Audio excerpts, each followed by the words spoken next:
Hi guys, I'm Laura Vitale, and on this episode of Laura in the Kitchen, I want to share with you my recipe for lobster ravioli. They're actually really easy to make. I'm using a couple of shortcuts, which I think some of you will really appreciate, just because I'm keeping it real, and when it comes down to it, sometimes you just take a little help when you can.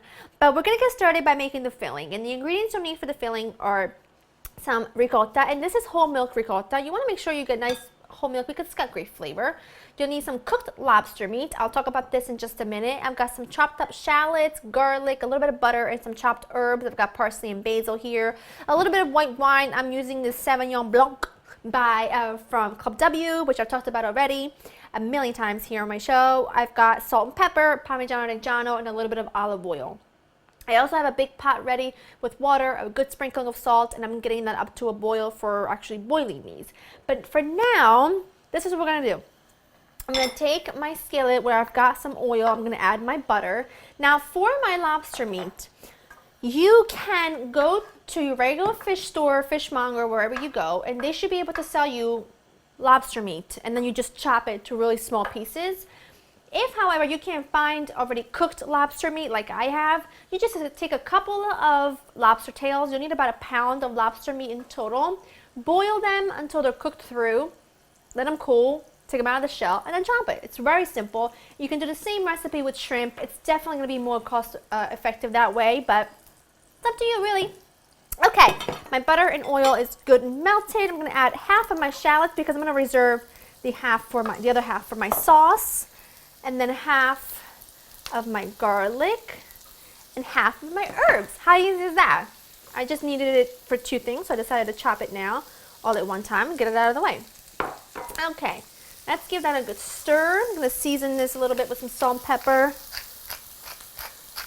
and touch of pepper. Now I'm using a little bit of butter with the olive oil because I tend to think that lobster just has a natural kind of buttery flavor, so I wanted to almost enhance that by using a little bit of the butter. I'm just going to saute my veggies until they start to soften, and then we'll move on to the next step. These look good. They're starting to develop some color. I'm going to add in my wine. Now, I've talked about Club W a million times. It's one of my favorite subscriptions. I'll have a link down below for you to get 3 bottles for the price of 2. It's really fab.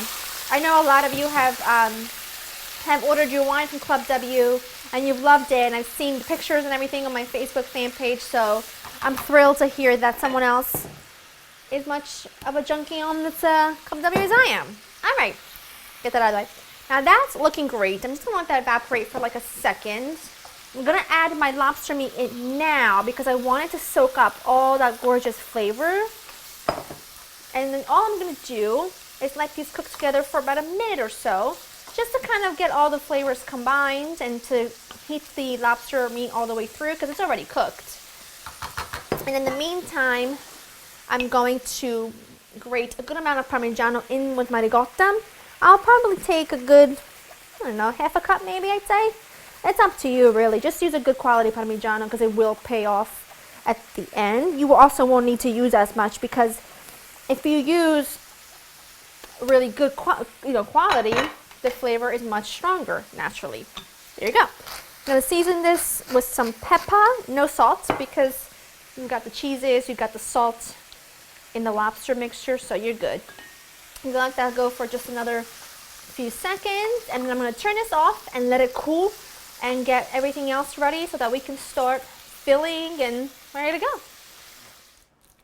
Now, so what I've done is I've taken my ricotta filling and my lobster filling and I've combined the two, and I've put them in the fridge for about 20 minutes or so just to set up and cool a bit because it gets a bit firmer. It's easier to work with. And what I have in front of me are, this is some fresh pasta sheets. Now, I made my own, and I'm going to direct you to my pasta dough video on my website at laurainthekitchen.com because there, you'll see me make the recipe, roll it out, all that fun stuff. But to make the video a little bit quicker, I figured I'd share this part with you already done, and then you can go ahead and check out that video if you want to see more in depth of how to do it. Okay, now you can do this one of two ways. You can do this, you can fill, each sheet, put some of the filling and then top it with another sheet on the top. I find that there's a little bit too much waste with that, so what I do, and the ravioli are going to end up smaller, larger, depending on the size of your pasta dough, of your pasta sheets. So what I do is first you want to shake off on the very top as much of the semolina as you can. And then I just take a little bit of that filling. Now I made extra filling because I'm planning on using that this week on another recipe. So all I do is I take a little bit of this filling and you put it on the edge closest to you, on the side closest to you, and you want to put it about a ½ inch or so apart from each other because you'll need some space there. So go ahead and then just do that. And then you're just going to brush some egg wash, which is just an egg beaten with a little bit of water or milk or cream.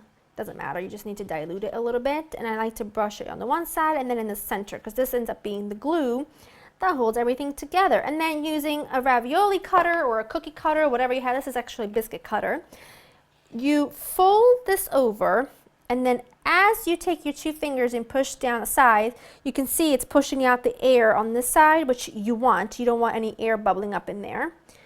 And that's what you do. And then once you've done all that, which it really takes you no time at all. You can also, what I love about this pasta dough is that it's very easy to work with, and you can stretch it out just a little bit if you need to. Don't overfill it because then it'll happen exactly what just happened to me. And then go ahead and cut them out and put them on a baking sheet that's been lined with some parchment paper and semolina.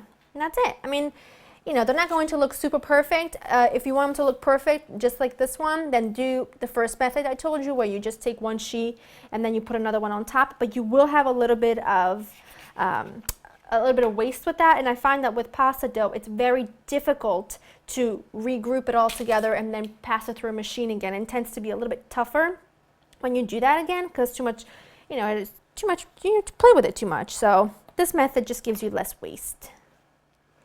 I'm just going to pop these into the fridge just to set a little bit. They cook a lot better once they've had a chance to kind of rest. In the meantime, we're going to get started making the sauce, which is going to be spicy, creamy, saucy, winey. Not this winey, like as in booze winey, but it's going to be delicious. Now for the sauce, we're going to need our remaining herbs, garlic, and shallots. I've got some hot pepper flakes. I've got some chopped mixed mushrooms here. I've got some oyster mushrooms. I've got some shiitake mushrooms. I've got a lot of cremini mushrooms. Apparently they were feeling very, very generous with the cremini mushroom mixture. And then I've got some canned cherry tomatoes and some white wine, just the same white wine that we use for the filling. And a large skillet with high sides with some olive oil preheating. And in there I'm going to add in my shallots. Now I have this preheating over about medium-high heat because I don't want to steam the mushrooms. I want to sear them and get really good color. So I'm doing this over high heat so that I can achieve that.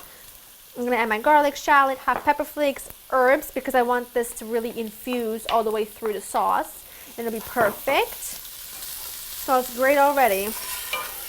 Alright, I'm going to add my mushrooms. I'm adding everything together because it just really helps get all those flavors really, because mushrooms are really like a sponge. So anytime you add anything with them, they soak up that flavor. So I'm going to crank my heat up to about high and let these cook without seasoning them, because the more you season mushrooms with salt, it draws out liquid. Therefore, they'll be steaming before they'll be nice and seared and colored. So I'm just going to give these a toss, let them cook until they start to color and cook down. It'll take about 5 to 7 minutes, and then we'll move on to the next step. That's exactly what you're looking for. Beautiful color. Now you can season these with some salt and pepper, and then we'll season the sauce all together when the time comes. I'm going to deglaze the pan, add a little extra layer of flavor with some white wine. Woohoo! Now that smells incredible. Unbelievable. It takes no time to cook out the alcohol. If you don't want to use wine, leave it out completely out of the entire recipe. That looks good. I'm going to add in my can of cherry tomatoes. Oh, lovely. Give that a good stir. Alright, I'm going to let this simmer for about 20 minutes or so. I'm actually just going to add a very small amount of water to this, just from my can, just to clean up and add a little extra liquid. Alright, give this a good 15 minutes or so. You have your herbs in there already. You've got everything going. Get a pot ready for some water and salt. Bring it up to a boil. And then we'll be going, it'll literally take no time at all. Once the sauce is ready, add your ravioli to the boiling water and you're ready to go. Now that looks gorgeous. It's been simmering for about 15 minutes. I'm going to crank it up to about medium high just to let this bubble away without the lid on it. I'm going to add, and this is optional, but I like it. I'm going to add just a little bit of cream, about a quarter cup, not much, just to make things a little bit thicker and more luxurious. As this bubbles away for just a couple of minutes, just to pull itself together, I should say, I am going to run back to my boiling water, drop my ravioli in, fish them out, and put the whole thing together. I'm just going to add the drained ravioli to my sauce. Now, all I did with my ravioli, I just dropped them into the boiling salted water, and all I have to do is wait for them to float to the top, which only takes a couple of minutes, and they are done. I mean, it's that simple and that easy. I'm just trying to make sure that they are all well coated. I mean, look at that. Let them cook in the sauce for just a minute, just to kind of come together. And that's it. I mean, they're gorgeous. I'm just going to serve myself up just one or two because, you know, a little snack before dinner never hurt anybody.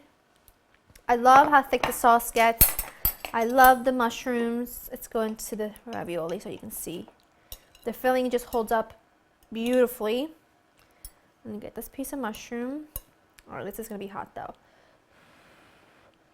I can smell the lobster, but it's not like fishy, overpowering. It just smells sweet and buttery and oh, delicious.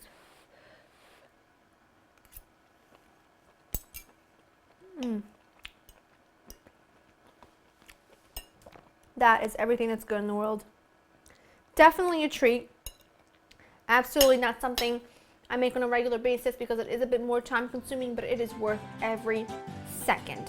Go to LauraInTheKitchen.com to get the recipe. I hope you've enjoyed spending time with me, and I will see you next time. Bye-bye.